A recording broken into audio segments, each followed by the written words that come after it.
Assalamu alaikum. Peace be with you. Thanks for joining me for another chat in this continuing series on the Quran in dialogue with other religions and scriptures. Yesterday, we were talking about being judged for our deeds. And that gave rise to the question, are we really responsible for our deeds? Are we predestined to do the things we do? Or are we free to choose what we do? So this is an age-old question. Let's look at how this is answered from science and also from, more importantly, the scriptures. So I want to first look at the Quran. And as you know, it is a common Muslim belief that we are predestined. But is that in the Quran itself? Well, if one wanted to show that that's not the case, one would cite verses in the Quran like this. For example, in the 18th chapter of the Quran, and the 29th verse, I'll read just a part of it. وَقُلِ الْحَقُّ مِنْ رَبِّكُمْ فَمَنْ شَاءَ فَلْيُؤْمِنْ وَمَنْ شَاءَ فَلْيَكْفُرْ. Let me translate that much. And say, O Prophet, this is the truth from your Lord. Whoever wills, let them believe, and whoever wills, let them disbelieve. So this verse seems to show that, okay, we are free. Whoever wants to believe can believe. Whoever doesn't want to believe, that's really up to them. Okay.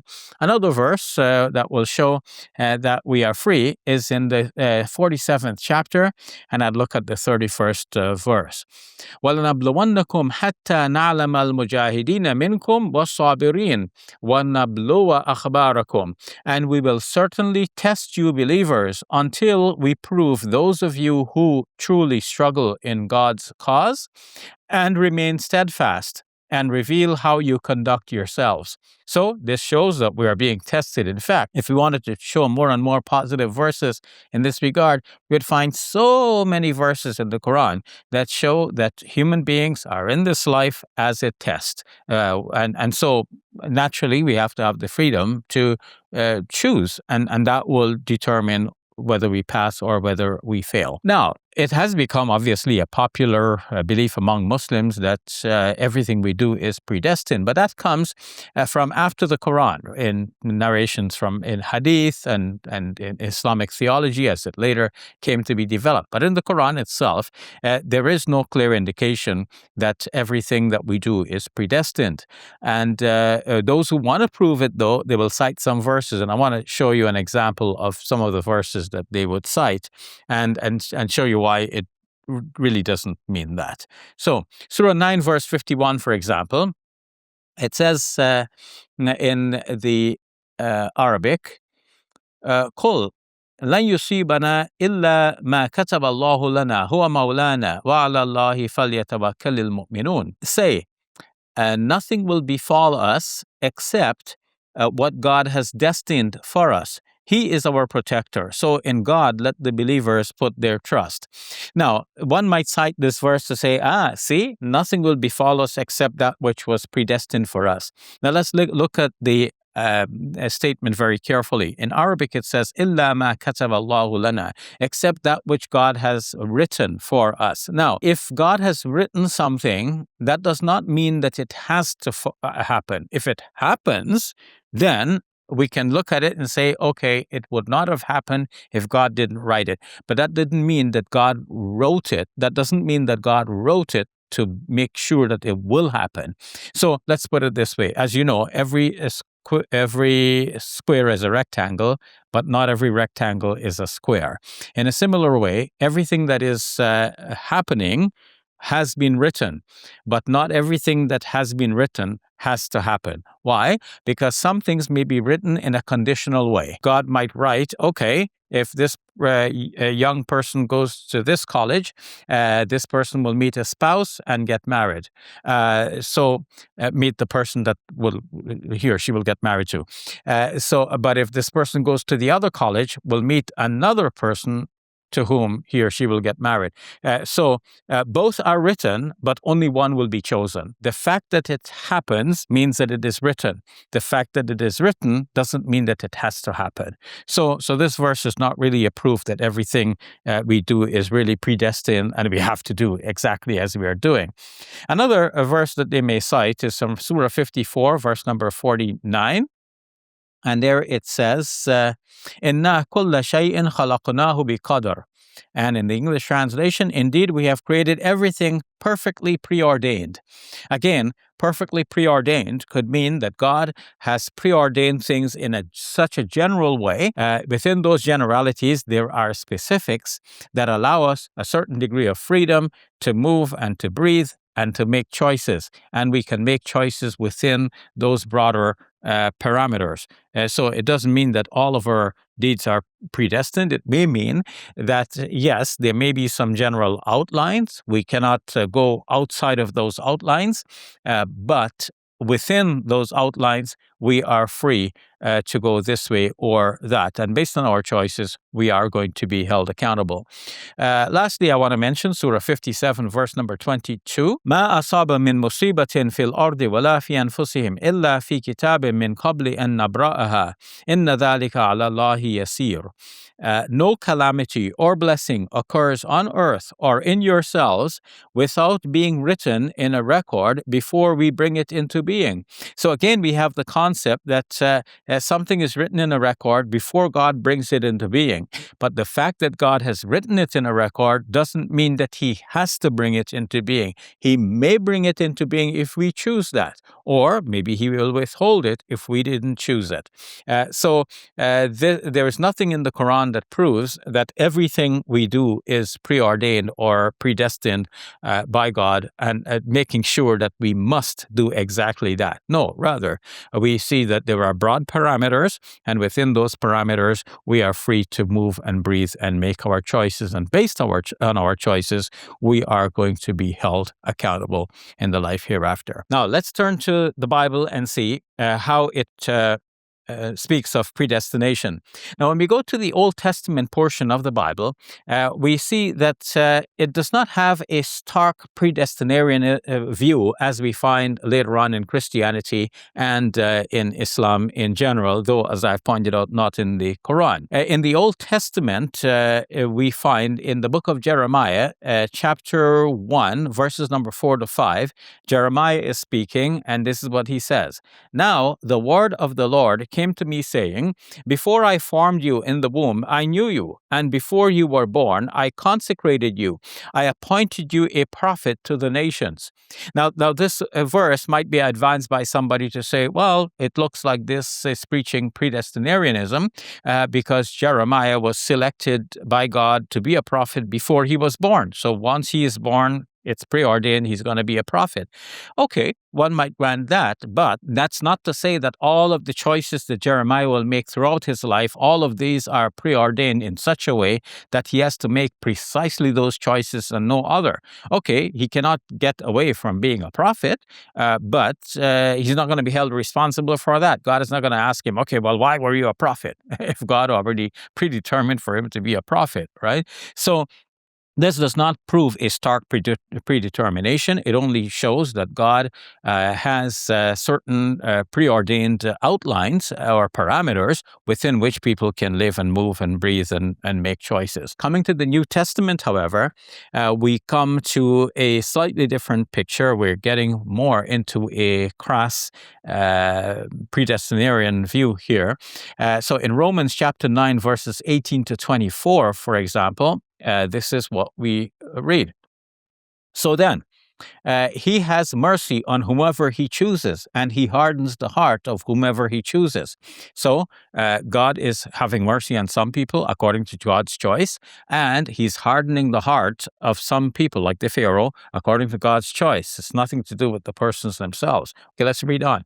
Verse number 19. You will say to me then, why does he still find fault? For who can resist his will? So that is a big question, right? If God has predetermined us to do certain things, well, how are we going to be faulted for doing the very same things? Verse number 20, Paul is going to give us the answer now. But who indeed are you, a human being, to argue with God? Will what is molded say to the one who molds it, why have you made me like this? Has the potter no right over the clay to make out of the same lump one object for special use and another for ordinary use? So according to Paul, God, like the potter, is shaping us according to the way he wants, some for good uses, some for not so good uses. Okay. Number 22, verse number 22.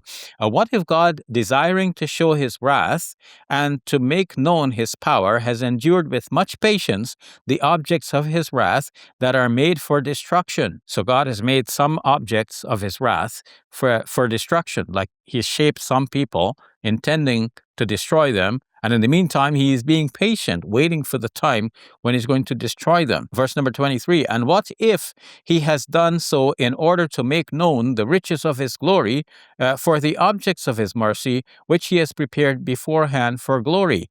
So he's prepared some other people as objects of his mercy. Those are, for example, good Christians, according to Paul.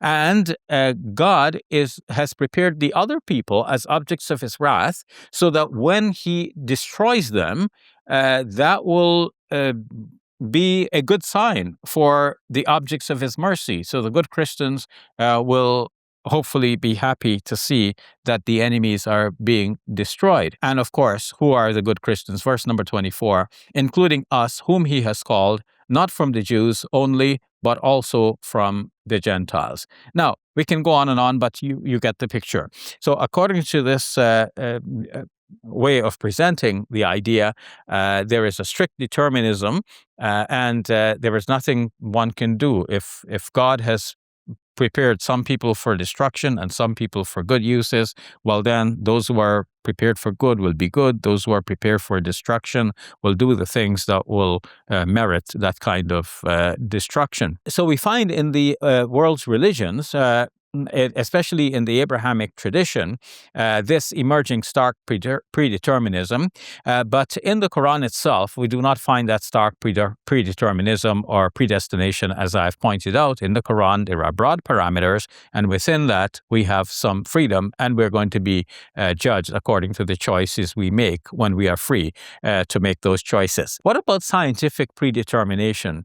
From a scientific point of view, we are predetermined to do the things we do in two ways. One is that one can look back and look at all of our past experiences and see that our actions now seem to be directly related to past experiences. Something in our childhood or even something in our genes would cause us to act the way we act. And so from a scientific point of view, we are somewhat predetermined to do what we do. Also, from a scientific point of view, it looks like the universe, when it popped into existence some 13.8 billion years ago, it also already had the seeds of predeterminism already built into it. So whatever is unfolding, it's unfolding exactly as it was predetermined to unfold, according to some scientific laws. And there is nothing really we can do about it, because we're just part of that unfolding universe, and we are just developing the way in which that whole universe is predetermined to unfold. If we did not have the Quran to rely on, then we would ask, what would be the basis for thinking that human beings are free? To cut it short, in this chat today, I'm not going to deal too much with the Eastern religions and others other than the Abrahamic faiths, but just in a nutshell, we can say that the idea of predetermination only plays out in these Abrahamic faiths. The other religions have different conceptions, like, for example, karma in Hinduism. Yes, in a way, that predetermines a person to live according to the results that one has inherited from a previous lifetime, the karma that one has come with from the previous lifetime, whether good or bad. But that does not prevent a person from rising to excellence and accumulating good karma so that one might be better off in the next life to come, and so on. So there is the idea of freedom, and generally people have the conception of the idea of freedom. But what is that rooted in? It's not going to be rooted in science, because science preaches a predetermination, but it is rooted in the Quran. With the Quran, we are empowered to think that God, who is the creator of all, he has shaped us, and he has created the free choices that we can make. And based on our free choices, we are going to be judged. That gives us great hope. What does it mean for us today? It means that we should exercise our free choices and do the good things that we know that God wants us to do. Not only that God wants us to do, that we want to see ourselves doing. And nobody wants to see themselves doing bad deeds. We want to see that we do good deeds. We want to live up to that glorified image that we have of ourselves, so that at the end of the day, we can look ourselves in the mirror and feel happy and proud about our accomplishments and our deeds. To end on an uplifting tone, let us think about Eid coming up in a few days, but let us also utilize the remaining days and nights of Ramadan for intense worship, and let us share the message about freedom of choice to our fellow co-workers and classmates and neighbors. If you invite somebody for iftar, if you're having somebody over for chai and samosa at night, why not share with them this message that we are free to act, and based on our freedom, we are going to be judged in the life hereafter. And what can we expect in the life hereafter? What is paradise going to be like? What is the life hereafter going to be like for those who choose to do good?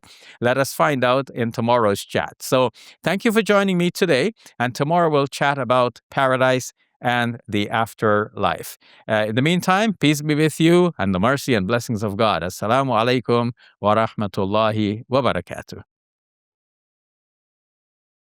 Assalamu alaikum. Welcome to Muslim Media Hub, the new home of Let the Quran Speak. Here we spread positivity and good. We help people experience the beauty of Islam and help them appreciate and understand Muslims. This beautiful building we purchased at cost $2.3 million. Yeah, we've already raised a third of that money, and with your help, inshallah, we can pay off the rest. So we're looking for people who can give $1,000 each. If you can be part of the select group, that's amazing. Otherwise, just please give whatever you can. Every dollar counts. It's our collective responsibility to share the message of Islam with our fellow human beings. Please help us continue this good work. It's a sadaqah jariyah, something that will continue to be a benefit to the Muslim community long after Safiya and I are gone. Please support our work at muslimmediahub.com. Your support is zakat eligible and tax deductible. May Allah bless you and your loved ones today and always. Assalamu alaikum. Assalamu alaikum.